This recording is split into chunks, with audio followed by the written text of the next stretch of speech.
हम यहाँ इजराइल में कल रात सोने गए थे जब ईरान ने मिसाइल हमले किए थे। और कोई हैरानी की बात नहीं है कि आज सुबह हम सायरन की आवाज के साथ उठे क्योंकि ईरान ने एक बार फिर इजराइल पर अपने हमले दोहराए। नमस्ते, आप यरूशलेम इजराइल से जेएनएस न्यूज अपडेट देख रहे हैं जिसमें ताजा घटनाओं की जानकारी दी जा रही है। मैं डेनियल सीमेन हूँ, मेरे साथ जुड़ने के लिए धन्यवाद। इजराइल और ईरान के बीच मिसाइलों का आदान प्रदान हो रहा है। असली मुद्दा लेबनान है और इन सब के पीछे ईरानी अर्थव्यवस्था पर दबाव और ईरानी परमाणु हथियार हैं। पहले आज सुबह की घटनाओं का संक्षिप्त विवरण। कल रात ईरान के हमले के बाद इजराइल ने ईरान की दिशा में मिसाइलें दागीं। कुछ रिपोर्ट्स हैं कि इजरायली विमान अन्य क्षेत्रों में भी हमला कर रहे हैं। हमने कुछ पेट्रोकेमिकल साइट्स और ईरानी मिसाइल साइट्स के अन्य स्थानों पर हमला किया क्योंकि हमें उम्मीद थी कि इजराइल के विमान और हमले कर सकते हैं, लेकिन अभी वे अपनी विमान भेदी क्षमताओं को फिर से बहाल करने में सक्षम हो गए हैं। इसलिए इजराइल ने अपनी पूरी सैन्य वायुसेना क्षमताओं का इस्तेमाल करने से परहेज किया है। इस सब की शुरुआत हिजबुल्लाह द्वारा समझौतों के उल्लंघन और इजराइल पर उनके हमलों से हुई थी। इन हमलों को ईरानी धमकियों का समर्थन था जो ऐसे संघर्ष में बदला लेने की धमकी दे रहे थे जिससे उनका कोई संबंध नहीं। लेबनानी सरकार ने उनकी दखलंदाजी की कोई मांग नहीं की है।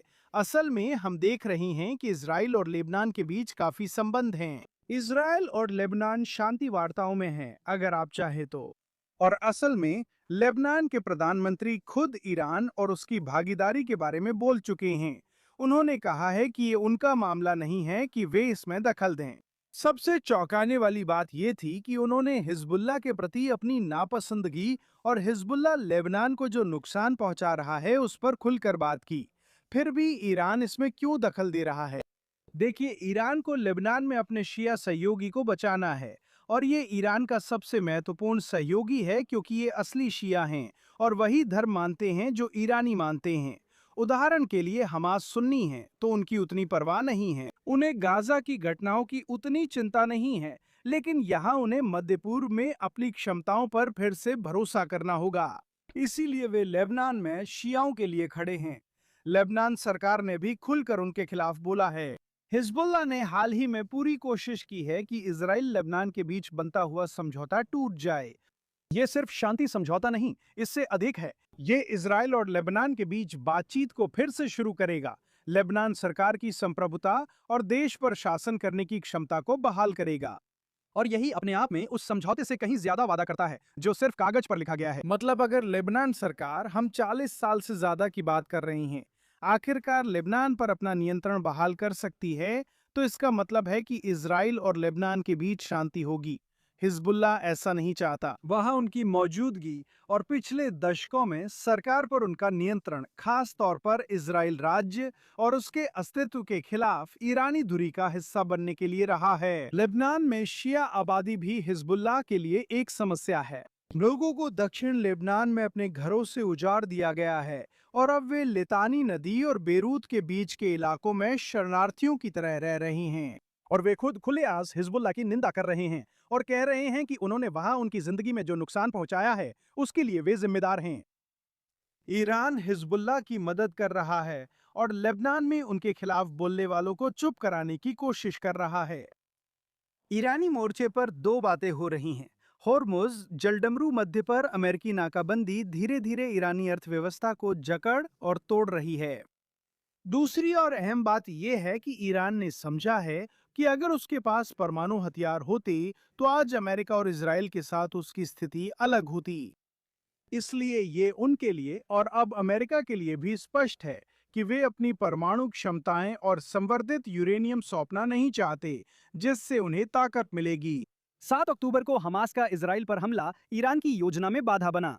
वे मानते थे कि परमाणु हथियार मिलने पर ही इजराइल पर हमला करेंगे, क्योंकि तब इजराइल के लिए जवाबी हमला मुश्किल होगा।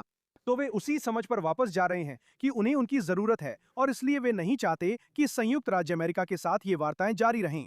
ईरान की समस्या यह है कि उन्होंने नहीं समझा कि नेतन्याहू और ट्रंप अब वैसे काम या व्यवहार नहीं कर रहे जैसे अमेरिका, पश्चिमी देश और इजराइल 50 सालों से करते आ रहे हैं। ट्रंप और नेतन्याहू वही कर रहे हैं जो इस्लामवादी लंबे समय से करते हैं। वे वही कहते हैं जो उम्मीद या मीडिया चाहता है, लेकिन करते वही हैं जो अपने पक्ष के हित में हैं। अब यहाँ इजराइल और संयुक्त राज्य अमेरिका हैं। कई क्षेत्रों में हित समान हैं, पर वे पूरी तरह समन्वित नहीं हैं। पश्चिमी मुख्यधारा की मीडिया, साथ ही इजरायली पुरानी मीडिया भी इसे नहीं समझती और वे यह नहीं देख पाते कि ट्रंप और नेतन्याहू असल में उनके साथ खेल रही हैं। आखिरकार किसे समझ में आया? मुझे लगता है कि आज सुबह जब इजराइल ने ईरान पर हमला किया, कल इजराइल पर हमले के जवाब में, तब ईरानी मीडिया को समझ में आ गया। ऐसा लगता है कि अचानक उन्हें एहसास हुआ और अब वे समझ गए हैं कि क्या हो रहा है। राजन न्यूज वेबसाइट, जो ईरानी रेवोल्यूशनरी गार्ड की खुफिया एजेंसियों से जुड़ी है, उन्होंने लिखा कि नेतन्याहू और ट्रंप के बीच बातचीत की मीडिया रिपोर्ट्स एक जानबूझकर की गई धोखाधड़ी थी, ऐसा वे मीडिया के बारे में कहते हैं। ये मीडिया द्वारा नहीं था, ये ट्रंप और नेतन्याहू द्वारा किया गया था, जो मीडिया का फायदा उठा रहे थे, और ये सब उन्हीं के द्वारा समन्वित किया गया था। हमने पिछले 1 साल में ये कई बार देखा है। ये अब भी नहीं आया। इजरायली और पश्चिमी मीडिया इसे अब भी नहीं समझती। ये अच्छा है क्योंकि इससे नेतन्याहू और ट्रंप को फायदा मिलता है। वे मीडिया को अपने अनुसार चलाने में सफल रहे हैं ताकि ये सब हो सके। रात के दौरान इजराइल में भी कई लोग शिकायत कर रहे थे कि नेतन्याहू ट्रंप के आगे झुक रहे हैं, और कुछ लोग कह रहे थे, ठीक है, ये ट्रंप के लिए मौका है ये दिखाने का कि वे इजरायली प्रभाव के अधीन नहीं हैं। इनमें से किसी को इन बातों की परवाह नहीं। वे देख रहे हैं कि अमेरिका और नेतन्याहू के लिए इजराइल के हित में क्या है और उसी ओर बढ़ रहे हैं। अगर वे मीडिया का इस्तेमाल कर सकते हैं तो ये सभी के लिए बेहतर है। इजरायली विपक्ष हमेशा की तरह अनजान है। कल वे नेतन्याहू की आलोचना कर रहे थे कि वह कमजोर हैं और ट्रंप के सामने झुक रहे हैं। आज सुबह जब इजराइल ने जवाबी कार्रवाई की और फिर ईरान से मिसाइल हमले हुए, तो सब कह रहे हैं कि नेतन्याहू इजराइल में चुनाव टालने के लिए कुछ भी करेंगे और इसी वजह से उन्होंने ये युद्ध शुरू किया। तो यहाँ हमेशा राजनीतिक कारणों से इस तरह की बकवास चलती रहेगी, जो कि आखिरकार शर्म की बात है। इजराइल और अमेरिका को समन्वय करना होता है, इसलिए इजराइल ईरान पर अचानक हमला नहीं कर सकता। सेंटकॉम सब नियंत्रित करता है। संयुक्त राज्य अमेरिका ने अपनी पूरी सैन्य ताकत का आधार मध्य पूर्व में स्थानांतरित कर दिया है। यहाँ ऐसा कुछ भी नहीं होता जिसकी जानकारी संयुक्त राज्य अमेरिका को ना हो।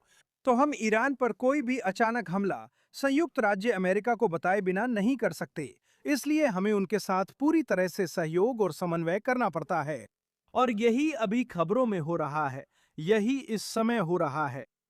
ये चीजें कुछ दिन और चल सकती हैं। अगर आप जानना चाहते हैं कि हम इजराइल में कैसा महसूस कर रहे हैं, तो सब कुछ बढ़िया है।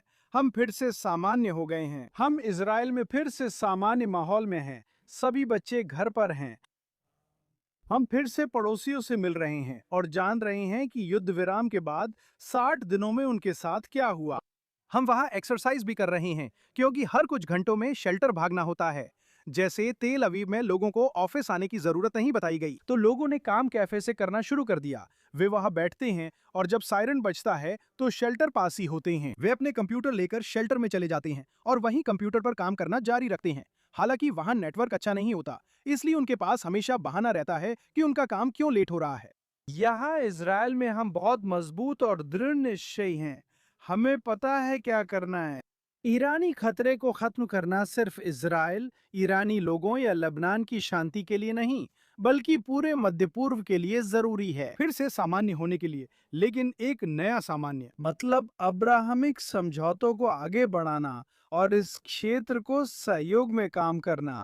लेकिन यह भी जरूरी है कि पश्चिमी दुनिया समझे कि आतंकवाद को खुश करना और ईरान जैसी सरकारों को खुश करना मानवता के लिए फायदेमंद नहीं है।